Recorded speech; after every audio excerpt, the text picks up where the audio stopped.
प्रकार जो है हम उस पाप के ग्रास में बंधे हुए हैं। बस यही हमें जो है पता हो, तब हम उस पाप से मुक्त हो सकते हैं।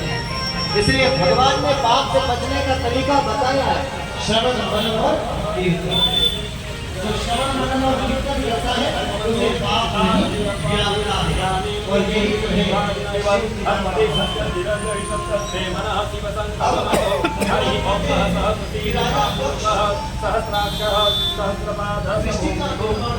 ब्रह्मा जी ने सृष्टि का निर्माण किया और सृष्टि के निर्माण में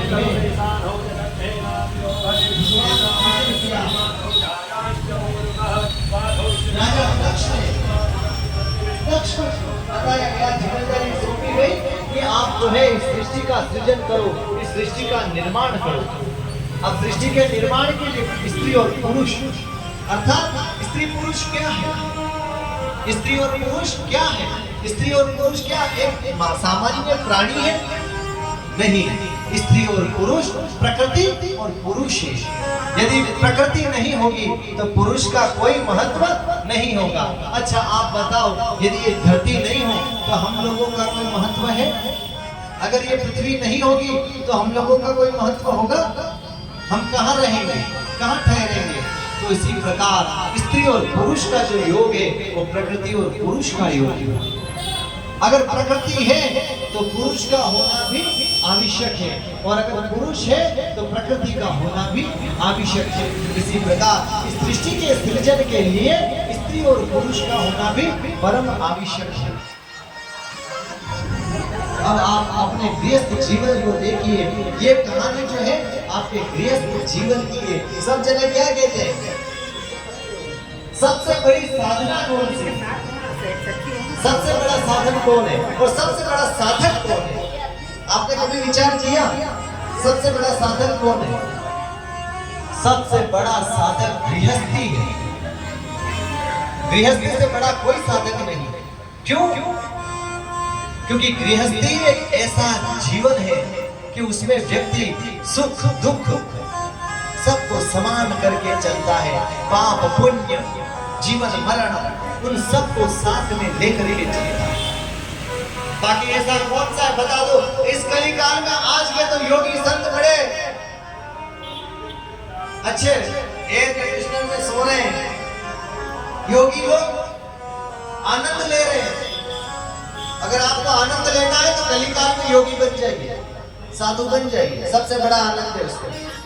कुछ नहीं करना पड़ेगा, भक्त आएंगे सेवा करेंगे और मस्त आनंद लेंगे।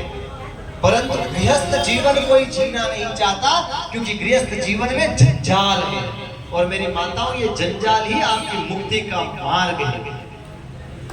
ये गृहस्थ का जो जंजाल है यही मुक्ति का मार्ग प्रशस्त करेगा। कैसे करेगा वो मैं इस कथा में आपको बताऊंगा। गृहस्थ धर्म से बढ़कर के कोई साधना नहीं, गृहस्थ धर्म से बढ़कर के कोई साधक नहीं।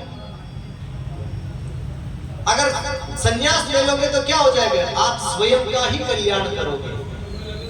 सब जने कहते हैं कि रावण तो बहुत बड़ा अधर्मी था, पर आपने कभी रावण के चरित्र को पढ़ा है? रावण कभी अधर्मी हो सकता है? जो ब्राह्मण कुल में जन्मा है, जो विद्वज्ञ है, जिसको चारों वेदों का ज्ञान है, क्या वो ब्राह्मण ऐसा हो सकता है? नहीं। पर ऐसा बताइए, जग में ऐसा कौन सा व्यक्ति है जो दूसरे के पापों को अपने सिर पर लेकर के उनकी मुक्ति कर दे? अगर रावण चाहता तो क्या राम जी से सामने आकर के युद्ध नहीं कर सकता था? अकेला ही युद्ध कर लूंगा और मैं ही युद्ध करूंगा, मैं दूसरी सेनाओं को क्यों मारूंगा? परंतु रावण का मन में मंतव्य क्या था कि अगर मैं अकेला राम जी के सामने जाऊंगा तो मेरे अकेले का ही उद्धार हो जाएगा और मेरी राक्षस जाति तो ऐसी की ऐसी पड़ी रह जाएगी। इसलिए भगवान के सामने एक एक राक्षस को ला ला करके श्री राम के सामने प्रस्तुत करके श्री राम से उसकी गति कराई और उन सब की उलाहना अपने सिर पे ली। इतना बड़ा तपस्वी संसार में कौन होगा? रावण से बड़ा तपस्वी कोई नहीं हुआ और रावण से बड़ा त्यागी भी कोई नहीं।